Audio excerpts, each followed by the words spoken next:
Pulley. A pulley is a simple machine made from a wheel and a rope. The wheel has a groove on which the rope moves. It is used to lift heavy objects attached to one end of the rope. In villages, people use a pulley to draw water from wells. Now can you see here? This is a wheel.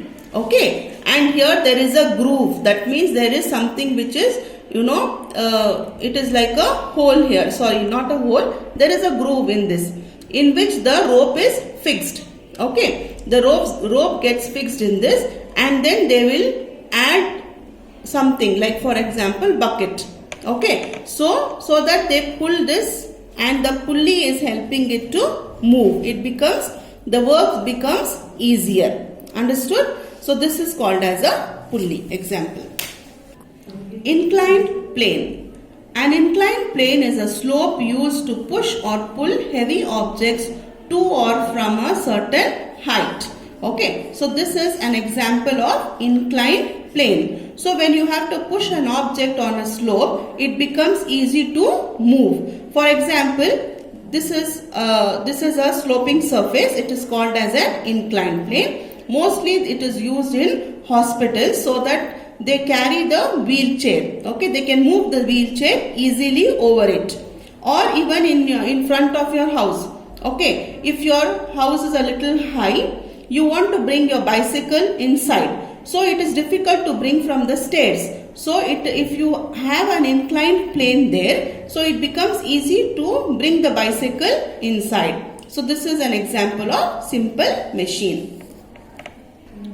Next simple machine is screw. It is a nail-like cylinder with grooves around it and a sharp pointed end. A carpenter uses screws to make wooden furniture and shelves. When a screw is turned by a screwdriver, it moves forward. Okay. So can you see? This is a screw and it has grooves on it. With the help of these grooves, the screw gets fixed inside the wood very firmly. That's why always a screw is better than a nail. Because in a nail there are no grooves. Okay.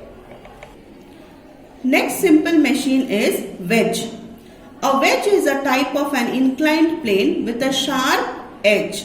A knife and an axe are examples of a wedge. Can you see here? This is what is this? It is an axe. Okay. So this is an example of an inclined plane because this side also it is sloping and this side also it is sloping. Yes. But the end will be very sharp. So this is the wedge. Okay. Wedge shape. Even you must have seen in the knife and the blade. They also are the example of wedge. Next, wheel and axle. Have you seen a tricycle? Tricycle means what? A cycle which has 3 wheels. Okay. Bicycle means cycle with 2 wheels. Tricycle means tricycle with 3 wheels. How do the wheels of the tricycle move? The wheels of the tricycle are connected with a rod. This rod is called the axle. The axle moves the wheels. Tires of all the vehicles have wheel and axle arrangement. A wheel is the large circular object which rotates around a smaller object called axle. For example, steering wheel of the car, then doorknob and screwdriver. Okay, can you see here? This is a wheel and here we have a rod. Okay, so when you turn the wheel, yes, the door opens. The lock of the door opens. So this is an example of, this is a wheel and this is an axle. The rod is the axle and the upper side is the wheel.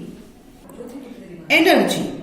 The capacity or the ability to do work is called energy. So what is an energy? The capacity or the ability to do work is called energy. If we want to push, pull, lift, laugh, play, dance or sing, we need energy.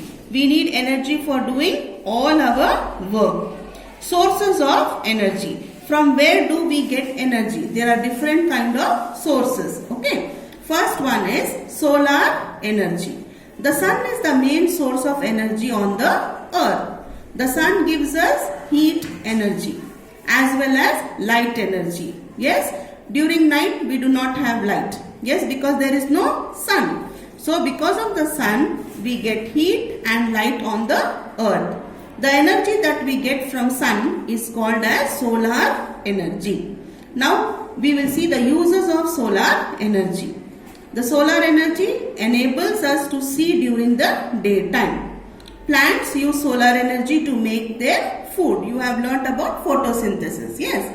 Then solar energy is used in solar cookers, solar water heaters and solar lights.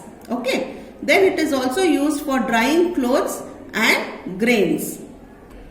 Wind energy. The energy produced by moving wind is called wind energy. This energy is used to generate electricity through windmills. Can you see here? So many windmills are there. When this windmill turns, it rotates. Okay, that time energy is given. Okay, it gives us electricity. Mostly it is used in farms. Next, water energy. The energy present in flowing water is called water energy or hydro energy. Now hydro means water and energy is Okay, so hydro energy is the water energy. Okay, dams are constructed on rivers to store water. When this water falls from a great height, it rotates the turbines of the generator to generate electricity. The electricity produced by water is called hydroelectricity. Okay. Next, energy from fuels. This you all know. Natural fuels such as coal, petrol and diesel are sources of energy. Now to run a car or a two-wheeler, yes, scooter or anything, the energy which is consumed there is petrol or diesel. If there is no petrol, will the vehicle run? No, it will not run because these are the fuels which give energy to move the vehicles. Coal is used for cooking and to generate electricity in industries. Okay, so in industries mostly they use coal. Yes. Forms of energy. Energy exists in various forms. That means in many forms energy exists. Heat energy, light energy, sound energy, electrical energy are some types of energy. In a geyser, electrical energy is converted to heat energy. You can see in your bathrooms. Yes, there is geyser. Yes. How does the geyser work? When you on the switch. That means the electrical energy which we are passing through by oning the switch, that gets converted into heat energy. That means the water which passes through the geyser becomes hot. So electrical energy gets converted to heat energy. When we light a bulb, electrical energy gets converted into light energy. Yes, the bulb is there. It will not light by itself. So when you on the switch, the electricity passes into the bulb, and what is the bulb giving us in return? It is giving us light. So here electrical energy is converted into light energy. In the same way, when we place battery in a TV remote and switch it on, here what happens? In the battery there is chemical energy. So that chemical energy stored in the battery changes into electric energy. These examples show that energy can neither be created nor be destroyed. It can only change from one form to another form. Okay, we have come to the end of this lesson. Complete exercise A, B, C in your textbook and complete exercise D in your classwork. Thank you.